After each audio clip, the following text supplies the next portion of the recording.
Canola farmers woke up to some tough news this morning. China has slapped Canada canola with an over 75% tariff amid an anti-dumping investigation. A crushing blow to $5 billion in annual trade. In early August 2025, Canada found itself hit from two sides in the global trade arena.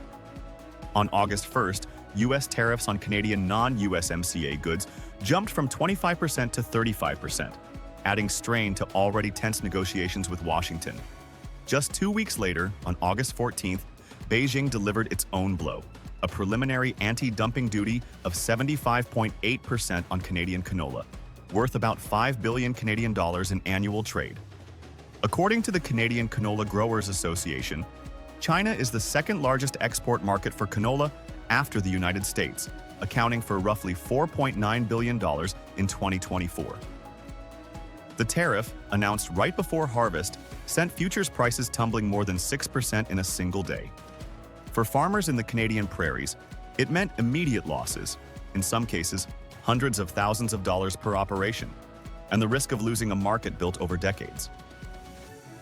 And it was just a matter of time before they escalated, and we know where they're going to escalate it. It's to Western Canadian farmers, and that's what they've done. Like this morning, I woke up to a $500,000 hit to my farm.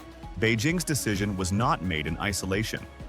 Chinese officials launched the anti-dumping investigation shortly after Canada imposed tariffs on Chinese electric vehicles, steel, and aluminum earlier this year. The canola tariff is widely seen as a targeted retaliation, hitting a flagship Canadian export with deep regional and economic importance. In response, the BC Conservative leader says BC Ferries should scrap its contract with a Chinese shipyard for 4 new vessels, even if it means paying a penalty. Domestic reaction was swift. In British Columbia, opposition leaders called for BC Ferries to cancel a $1.2 billion contract with a Chinese shipyard for 4 new vessels, even at the cost of penalties, arguing that Canadian jobs should not be outsourced to a country imposing punitive measures on key agricultural sectors. Economists cautioned, however, that such moves could escalate the dispute further, noting that Canadian exports to China are concentrated in a few vulnerable sectors, while imports from China are far more diversified, giving Beijing significant leverage. At about the same time that President Trump was signing an executive order postponing increased U.S. import levies, Beijing also announced the extension of its own tariff pause. While Canada deals with its own disputes, the U.S. and China have temporarily paused theirs. On August 7th, President Trump and Beijing agreed to a 90-day extension of their tariff truce, delaying planned increases and keeping current duties in place. This comes after a volatile year in which Washington, in April, imposed tariffs of up to 145% on Chinese goods, prompting Beijing to retaliate with rates as high as 125%. Both later scaled back, the U.S. to 30%, China to 10% in May. But core disagreements remain unresolved. The sticking points are familiar and politically charged. The future of TikTok's U.S. operations, control over fentanyl shipments, market access for U.S. firms in China, and Beijing's dominance in critical minerals. Trump has used tariffs not just as economic policy, but as leverage, applying pressure on allies and rivals alike. For Canada, the outcome of U.S.-China negotiations will help set the tone for its own talks with both capitals, especially as the 35% tariff from Washington remains in place. Prime Minister Mark Carney's government is steering a careful line. With the U.S., Ottawa is keeping negotiation channels open, leveraging Canada's role in North American energy, critical minerals, and automotive supply chains, and avoiding rushed concessions. Trade diversification toward the European Union and Asia is a priority, reducing the risk of overdependence on the American market. With China, the immediate task is to cushion the blow to the canola sector. That means exploring alternative markets, such as Japan, South Korea, and the Middle East, while keeping diplomatic communication alive to prevent the dispute from spilling into other industries. Federal and provincial governments are under pressure from farmers' groups to respond forcefully, but officials are signaling that maintaining some level of dialogue is essential to safeguarding long-term interests. In this volatile arena, Canada's challenge is to protect its industries, keep its leverage, and hold firm against pressure from both Washington and Beijing without losing sight of its own priorities. We're going to be putting a very large tariff on chips and semiconductors. If you're building in the United States or have committed to build, without question committed to build in the United States, there will be no charge. In the days after August 1st, the trade battle between Washington and its key partners took an unexpected turn. President Donald Trump pushed forward with one of his most aggressive proposals yet: a 100% tariff on imported computer chips and semiconductors. His message was blunt: build in the United States or pay double. This was more than a new trade policy. It was a move that sent tremors through global supply chains, rattled the markets, and left allies like Canada watching closely. Chips aren't just inside laptops. They're in cars, refrigerators, and the everyday devices people rely on. A shock at the source means higher prices across the board.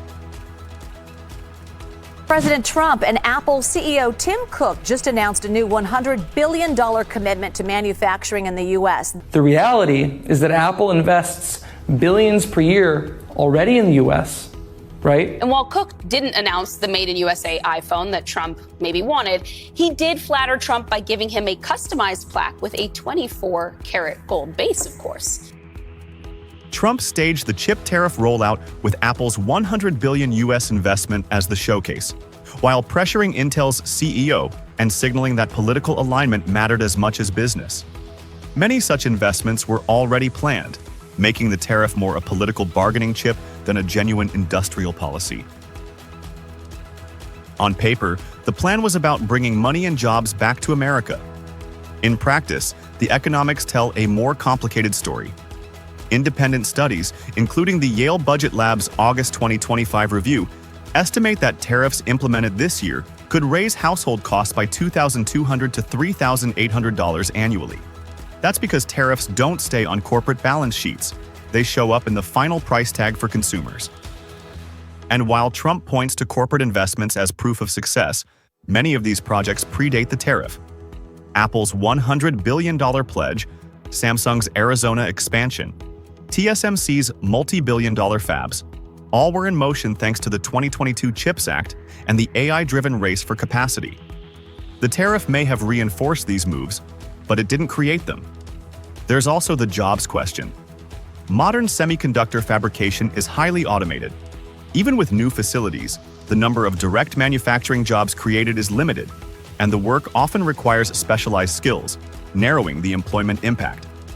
In reality, most of these investments were already planned for strategic and technological reasons, with the tariff acting more as a political lever than the true catalyst. John, these sound like bully tariffs. Auto, for example. Kiss the ring or face the tariff seems to be the message. Yeah, bring a 24-karat gold plaque to the White House, or the tariff story could go on. And obviously that's a complicated story for companies and countries like Canada as well. For Canada, the chip tariff was another reminder that Trump's trade pressure can target any sector.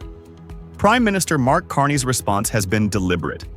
Maintain the backbone of the Canada-US-Mexico agreement, which still keeps about 85% of Canadian exports tariff-free while refusing to rush into any bad deal.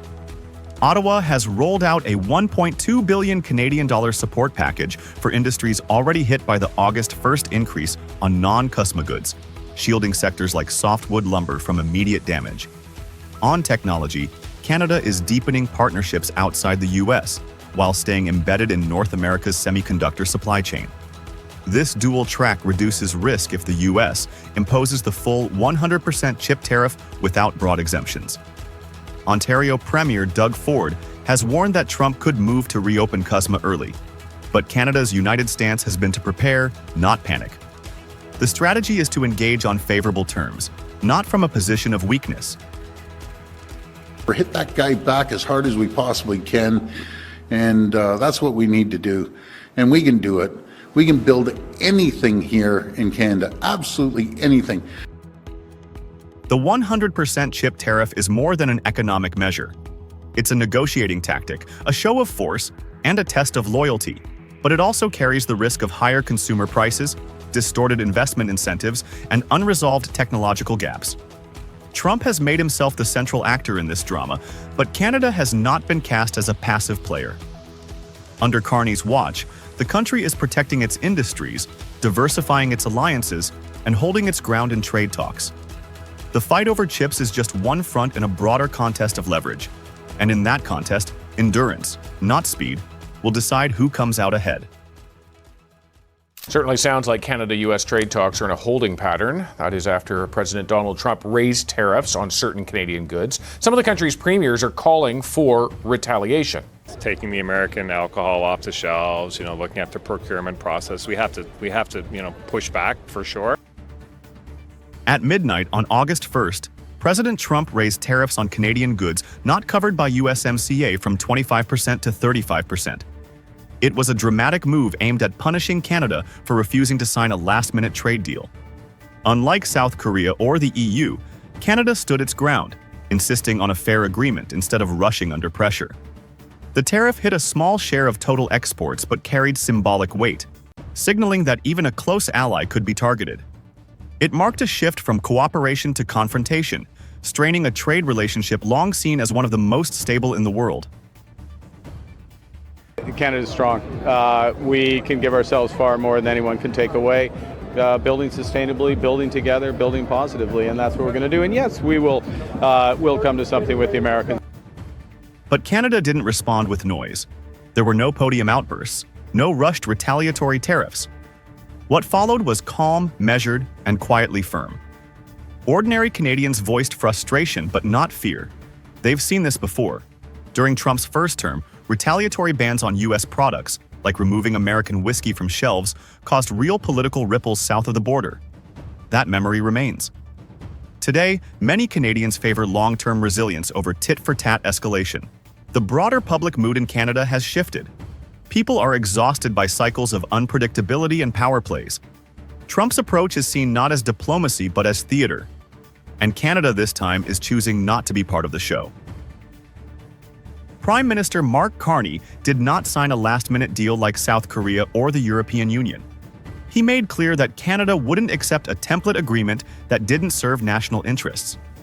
In public remarks, Carney emphasized sustainability and national self-confidence.